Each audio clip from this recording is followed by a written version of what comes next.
सरला बिस्तर पर लेटी है, चेहरा पीला और थका हुआ। पास ही में नवजात बच्ची सुकून से सो रही है। धर्मपाल कमरे में बैठा कुछ सोच रहा है। मन में उथल पुथल है। सरला की आंख खुलती है। आप ऐसे कब से बैठे हैं? रात भर से एक बार बच्ची को देखा तक नहीं आपने। ये आपकी ही तो संतान है। कितने बरसों की मिन्नतें की है, तब जाके घर में लक्ष्मी आई है। उसे एक बार गोद में लेकर देखिए। जैसे ही आपकी उंगली पकड़ लेगी ना, सारी थकान उतर जाएगी। थकान उतर जाएगी। सरला भूखे पेट कोई ममता नहीं समझता। दिन रात खेतों में हाड़ तोड़ मेहनत करने के बाद भी 2 वक्त की रोटी जैसे तैसे जुटती है। पर अब ये एक और मुंह पालना, वो भी बेटी का। बेटी होने का क्या गुनाह है? क्या भगवान से भी शिकायत करूं कि तूने बेटी क्यों दी? जब वो जन्म ले रही थी तो मेरा पूरा शरीर कांप रहा था, पर जैसे ही उसे देखा लगा सारा दर्द चला गया। आप भी देखिए ना, क्या बुरा किया इस नन्ही जान ने। बुरा इसने कुछ नहीं किया सरला, पर दुनिया बुरी है। बेटी के हिस्से में ससुराल का जुल्म आता है, माँ बाप के हिस्से में दहेज का बोझ, और इस घर में ना धान है ना पैसा। पालूं कैसे? तो क्या आप ऐसे ही दूर भागते रहेंगे इससे? दुनिया बेटी को ऐसे देखती है तो क्या हुआ? हम तो ऐसे नहीं हैं। हम इसे काबिल बनाएंगे। इसे कभी हम पर बोझ बनने नहीं देंगे। माफ करना सरला, मैं मजबूर हूं। अगर मैं इसे पालने बैठ गया तो तीनों की रोटियां आधी हो जाएंगी और फिर एक दिन सभी भूखे मरेंगे। बेहतर है कि अभी ही इससे नाता तोड़ दूं। मरना मंजूर है मुझे, पर इसे किसी अजनबी के हवाले नहीं कर सकती। मेरी गोद अभी गीली है, सूखने मत दीजिए। मैं हाथ जोड़ती हूं, मत कीजिए ऐसा। क्या आपको भगवान का भय नहीं है? ऐसा अनर्थ मत कीजिए। मैं जानता हूं तू क्या महसूस कर रही है, पर मुझसे नहीं होगा। मैं आज रात इसे कहीं पर छोड़ दूंगा या किसी को दे दूंगा जो इसे पाले और अच्छे से देखभाल करे। लेकिन तुम किसी से कुछ मत कहना, यही ठीक रहेगा। सरला के कई विनती करने के बाद भी धर्मपाल उसकी नहीं सुनता और अपनी नवजात बेटी को मंदिर में छोड़ आने का सिद्धांत कर लेता है। चारों ओर गहरी रात, मंदिर की घंटियां हवा में मंद स्वर में बज रही है। धर्मपाल बच्ची को मंदिर के छिड़ी के पास रखता है। हे भगवान, मैं कोई पापी नहीं हूँ, बस हालात ने मजबूर किया है। मेरी जगह आप होते तो क्या करते? इसे देखिए, यह मासूम है। इसे कोई अच्छी गोद मिले, इससे ज्यादा और कुछ नहीं मांगूंगा। बच्ची को मंदिर में रख के वो दूर जाकर रुकता है। एक बार पीछे मुड़कर देखता है, फिर चल देता है। तभी थोड़े समय बाद मंदिर में एक भिखारिन भीख मांगते मांगते आ पहुंचती है, जो अधेड़ उम्र की थी। उसे उस नवजात बच्ची की रोने की आवाज सुनी और मंदिर में उसने बच्ची को देख तुरंत उसके पास गई। है शिव शंभू, ये तो नवजात बच्ची है। कोई अपनी ही संतान को यूं फेंक कैसे सकता है? बच्ची को गोद में उठाती है और आंखों में ममता लिए बोलती है, किसकी बेटी है? किस माई बाप ने तुझसे मुंह मोड़ा? और क्यों? क्या इस धरती पर बेटी होना इतना बड़ा अपराध है? नहीं नहीं बेटी, अब तू अकेली नहीं है, मैं हूं ना। अब से तू मेरी संतान है। कुछ समय बाद भिखारन बच्ची को लेके अपने घर के लिए निकलती है, जो कि 2 गांव छोड़ के झलकपुर नामक एक गांव। अगली सुबह भिखारन के पास बच्ची को देख उसके बगल के घर वाली औरतें उसके पास आकर बातें करने लगती हैं। अरे देखो देखो, ये देवकी भी अब मां बन गई। भगवान के घर क्या क्या लीला होते रहते हैं। अरे कहीं से बच्ची उठा लाई होगी। लोग भी अब कठोर बन गए हैं, बच्चों को फेंकने लगे हैं जैसे कूड़ा हो, और ये उन्हें पाल रही है और बाद में इससे भी भीख मंगवाएगी। हाँ, उठा लाई हूं, पर किसी की फेंकी हुई नहीं। भगवान की भेजी हुई है ये बच्ची। वो जो दूसरों को मां बनने का सुख नहीं देता, उसने मुझे दिया है। अब ये मेरी है और मैं इसे ऐसे पालूंगी जैसे राजकुमारी को पालते हैं। देवकी तो खुद भूखी रहती है, भीख मिलती नहीं ढंग से। बच्ची को कैसे पाल पाएगी? भूखी रह लूंगी, लेकिन इस बच्ची को भूखा नहीं सोने दूंगी। किसी मंदिर की घंटी, किसी प्रसाद के टुकड़े में भी इसका निवाला ढूंढ लूंगी। और हाँ, अब इसका नाम रोशनी होगा, क्योंकि इस अंधेरी दुनिया में मेरे हिस्से की एकमात्र चमक अब यही है। ऐसे ही कुछ साल बीत जाते हैं। झलकपुर गांव से दूर उसी मंदिर में सुबह का वक्त है। मंदिर की सीढ़ियां, ठंडी हवा, धूप की हल्की किरणें, 12 साल की रोशनी उसी मंदिर के सामने बाहर से ही प्रार्थना के लिए खड़ी है। उसकी बड़ी बड़ी आंखें चमक रही हैं। उसको अपने अतीत के बारे में सब पता था। उसकी भिखार माँ ने उससे कुछ नहीं छुपाया था। उसे पता था कि उसे कोई इसी मंदिर में छोड़कर चला गया था। तभी अचानक मंदिर के दर्शन के लिए आते हुए उसी गांव के वैद्य निर्मल पंडित नामक एक व्यक्ति अचानक फिसल के गिर गए, और यह देख रोशनी तुरंत उसके पास जाती है। अरे अरे वैद्य जी, आप कैसे गिर गए? आपको चोट तो नहीं आई? अरे रोशनी बेटी, तू? नहीं बेटी, मुझे कोई चोट नहीं आई। मेरा बस पैर फिसल गया था। बारिश का मौसम चल रहा है ना, इसलिए। वैद्य जी, आप इतने जोर से गिरे, जरूर चोट आई होगी। आप ऐसे छुपाई मत। अगर कहीं चोट आई है तो बताइए, मैं आपको तुलसी के पत्ते मसल के लगा देती हूँ। उससे आपको अगर चोट लगी है तो आपकी चोट बढ़ेगी नहीं। अरे नहीं बिटिया, मुझे सच में कोई चोट नहीं आई है। तेरा शुक्रिया मेरे मदद को आगे आने के लिए।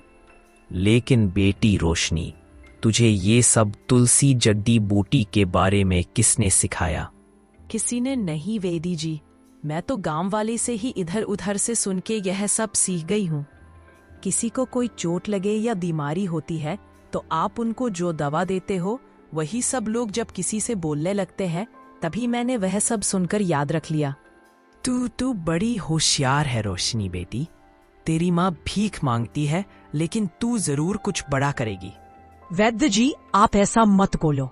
मुझे बुरा लगता है जब कोई मेरे माँ को भिखारन बोलती है। माँ अकेली है, माँ की कोई मदद भी नहीं करता है, इसीलिए माँ को मजबूरन भीख मांगनी पड़ती है। मुझे माफ कर दे बेटी, मेरा तुझे दुख पहुंचाने का कोई इरादा नहीं था। तू मुझे गलत मत समझना। कोई बात नहीं वैद्य जी, मैंने आपकी बातों का बुरा नहीं माना। लेकिन वैद्य जी, मुझे आपसे ये वैदिका का काम सीखना है। मुझे ये काम सीखने का बहुत इच्छा है और मुझे लोगों की मदद करके बहुत खुशी मिलती है। अच्छा ऐसा है? तुझे देख के मुझे हमेशा लगता ही था कि तू बहुत आग्रही बच्ची है। मैं सिखाऊंगा तुझे। मैं भी अब बूढ़ा होते जा रहा हूं। मुझे भी अब मेरे मदद के लिए कोई चाहिए। मेरे बच्चे तो मेरे काम में मदद ही नहीं करते।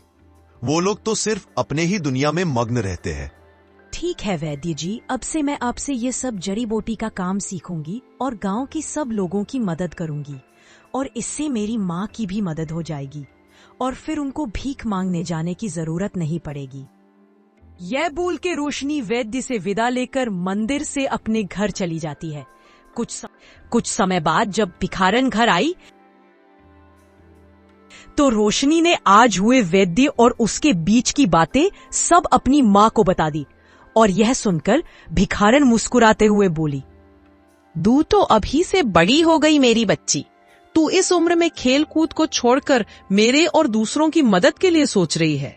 तू तो मानो पहले से ही भगवान की वरदान थी, लेकिन आज तेरी ये बातें सुन के ये दिख भी रहा है। सच में माँ, क्या मुझ में सच में भगवान का आशीर्वाद है? हाँ, तू है भगवान की संतान। तुझे तो पता ही है, तुझे मुझे भगवान ने ही सौंपा है। ऐसे ही दोनों माँ बेटी के पास कुछ ना होके भी दोनों साथ में बहुत खुश रहती थी, और दिन ब दिन रोशनी की दूसरों की मदद और माँ के लिए कुछ करने का मनोकांक्षा बढ़ते हुए इसके आंखों में साफ झलक रही थी। यहाँ हम देखते हैं कि रोशनी के जो असली माता पिता थे, उन लोगों की हालत अब बहुत बुरी होने लगी थी। सरला, हमारे साथ ऐसा क्यों हो रहा है? दिन हमारी हालत खराब होती जा रही है। खाने के लाले पड़ गए हैं। आजकल तो मुझे ज्यादा कोई काम ही नहीं देता। यह सब आपकी वजह से ही हो रहा है। आपके कर्म की वजह से हमको अभी यह सब झेलना पड़ रहा है। क्या बाकती हो? मैंने क्या किया है? मुझे कोई काम नहीं मिल रहा है, तो इसमें मेरा क्या दोष? मैं कोशिश तो कर ही रहा हूं ना। बात आपकी कोशिश की नहीं है। आपने जो 12 वर्ष पहले पाप किया था, उसी का फल धीरे धीरे मिल रहा है हमको। कुछ भी मत बोलो तुम, ये सब बेकार की बातें हैं। उस लड़की को मंदिर में छोड़कर अच्छा ही तो किया मैंने। देखो आज क्या हालत है हमारी। अगर वो होती तो और भी मुश्किल होता और एक भूखे पेट की चिंता करनी पड़ती। आपकी सोच अब भी वैसी ही है। आपको क्या यह सब भगवान का नियति दिखाई नहीं देती, या ना दिखने का नाटक करते हैं आप? अरे घर के लक्ष्मी को आपने ठुकराकर मंदिर में छोड़ के आ गए। अब आप कुछ भी क्यों ना कर ले, कुछ हासिल नहीं होने वाला। मिलेगा तो सिर्फ दुख और भूख। सरला की ऐसी गुस्से भरी बातें सुनकर धर्मपाल चुप हो जाता है और सोच में पड़ जाता है। यहाँ रोशनी अब रोज किसी किसी समय वैद्य जी के घर उनसे वैद्य का काम सीखने जाती है, और रोशनी जिस आग्रह से सीखने जाती है वो बहुत जल्दी जल्दी सब कुछ सीखती भी रहती है। ऐसे ही कुछ साल बीत जाते हैं। रोशनी अब बहुत प्रसिद्ध हो गई थी। उसके पास दूर दूर से इलाज के लिए लोग आया करते थे। रोशनी वैद्य से जड़ी बूटी लेती है और लोगों की कम कीमत में इलाज करती है, और आखिर में जो भी धन मिले उससे आधे वैद्य निर्मल पंडित को और आधे खुद रखती है। रोशनी अब लोगों की इलाज करके अपना और अपनी माँ का ध्यान रखने लायक हो चुकी थी। रोशनी की माँ को अब भीख मांगने की जरूरत नहीं पड़ती थी। अब रोशनी की वजह से उनके घर के हालत ठीक होने लगे थे। लेकिन रोशनी की ऐसी तरक्की देखकर वैद्य के लड़के ओमकार को बहुत ईर्ष्या होती है, और वो गुस्से में एक दिन अपने पिता से बात करने जाता है। पिताजी, आप ये क्या कर रहे हैं? आपने उस भिखारन की बेटी को इतना कुछ सिखाया और अब वो आपके ही जड़ी बूटी से धन कमा रही है, और आपको इसके सिर्फ आधे ही देती है। आपका तो आधे से ज्यादा का हक बनते हैं। वो तो बस आपके नीचे काम करने वाली की तौर पर ही है ना? सुन ओमकार, तू अब मेरे मामले में टांग मत हारा। मैंने तुझे कहा था ये वैद्य का कामकाज सीख ले, लेकिन तुझे तो अपनी ही दुनिया में मग्न रहने के सिवा और कुछ सूझता ही नहीं था। और अब जब रोशनी ये काम करके प्रसिद्ध होती जा रही है, उससे तुझे ईर्ष्या हो रहा है। हाँ, होगी ही ना। आप मेरे पिताजी हैं और आपका यूं नुकसान होते मैं नहीं देख सकता। सब साधन आपका काम सीखा आपसे और अभी आपसे ही प्रसिद्ध बनते जा रही है। मैं ये कैसे देख सकता हूँ पिताजी? मैं उसको आपसे ऐसे आगे बढ़ते नहीं देख सकता। तू खुद को समझता क्या है? जब मन किया पिता की याद आई, मन किया कहीं बाहर निकल गया। तुझे शर्म नहीं आती है क्या दूसरों से यूं ईर्ष्या करते हुए? अरे वो बेचारी बच्ची कितनी सच्चे मन का है और कितनी मेहनत दी है, उससे कुछ सीख। और रहा सवाल मेरे नुकसान का, तुझे पता ही क्या है मेरे काम के बारे में। अरे रोशनी ने तो मेरी मदद की है। मेरी दबा से वे लोगों की मदद करती है और बदले में मुझे भी पैसे देती है। मैं अब अपने पिता के मुंह से ये सुन के ओमकार शर्मिंदा होता है और अपने पिता से माफी मांग के गुस्से में वहां से चला जाता है। मुझे माफ कर दीजिए पिताजी, मैं आपके उम्मीदों पर खरा नहीं हो पाया। अब से मैं कभी भी आपके रास्ते में नहीं आऊंगा। आपको जो करना है कीजिए। कुछ दिनों बाद धर्मपाल और सरला की हालत और भी बुरी होने लगी थी। धर्मपाल की उम्र बढ़ने की वजह से वो बीमार होने लगा था और गांव में उसे बढ़ती बुढ़ापा की वजह से कोई काम भी नहीं देता था, और इसी वजह से भूख और बुढ़ापे के चलते सरला और धर्मपाल को घर घर जाकर खाने के लिए मांगना पड़ता। बेटा, 2 दिन से खाने को कुछ नहीं मिला। कुछ बचा कुचा खाने को है तो दे दो बेटा। आज कुछ नहीं है चाचा, कहीं और जाकर देखो ना। रोज रोज यहां मत आया करो। मैं भी कोई बहुत अमीर इंसान नहीं हूं जो तुम्हें और तुम्हारी पत्नी को खाना देते रहूं। गांव के आदमी की बात सुन के सरला और धर्मपाल को बहुत बुरा लगता है, और दुखी मन से दोनों आगे की कई घरों में खाने के लिए मांगने जाते हैं, लेकिन उन्हें कोई भी कुछ खाने के लिए नहीं देता, क्योंकि वे लोग रोज इन्हीं घरों में खाने के लिए भीख मांगते थे। और फिर जब कहीं कुछ भी खाने को नहीं मिलता है, तब दोनों घर से दूर भटकते भटकते उसी मंदिर के पास आकर बैठ जाते हैं, इसी ख्याल में कि कोई उन्हें प्रसाद के रूप में ही सही कुछ तो खाने को दे देगा। लेकिन बहुत देर तक मंदिर में कोई भी नहीं आता है, और इसे देख धर्मपाल निराश होकर सरला से बोलता है, सरला, क्या आज भी हमें भूखा रहना पड़ेगा मेरे वजह से? इस बुढ़ापे में तुमको भी मेरे साथ ऐसे भीख मांगने पड़ रहा है? मुझे माफ कर दो सरला। आज मेरे पापों की सजा हम दोनों को मिल रहा है। अब पछतावा करने से क्या फायदा है। मुझे आपसे इस बात का शिकायत नहीं कि आप मुझे खाना नहीं खिला पा रहे हैं।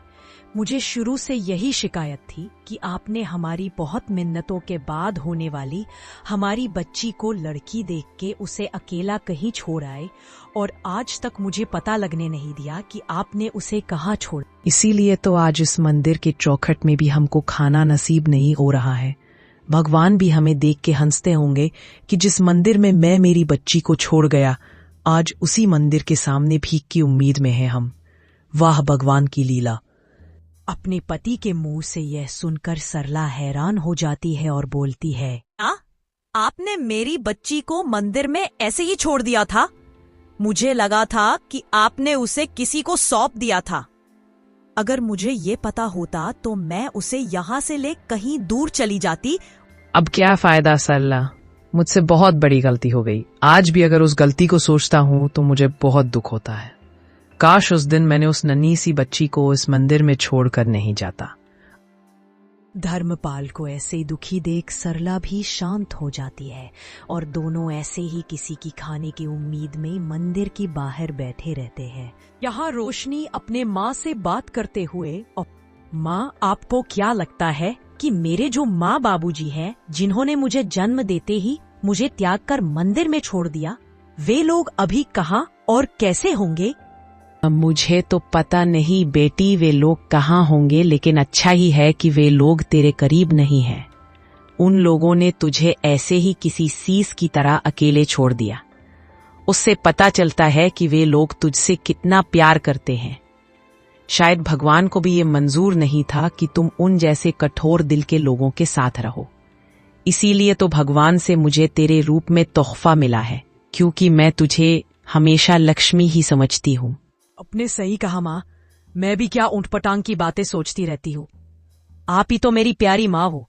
आपसे ज्यादा मुझे कोई और इस दुनिया में प्यार कर ही नहीं सकता। इसीलिए शायद भगवान ने मुझे आपके पास भेजा। अगली सुबह सरला और धर्मपाल मंदिर में ही थे, लेकिन धर्मपाल की हालत बहुत खराब हो गई थी। धर्मपाल मंदिर में ही सोया हुआ था और सरला मंदिर में आने वाले लोगों से मदद की उम्मीद में थी। तभी मंदिर में रोशनी आती है और प्रार्थना करने के समय उसकी नजर सरला और धर्मपाल के ऊपर जाती है।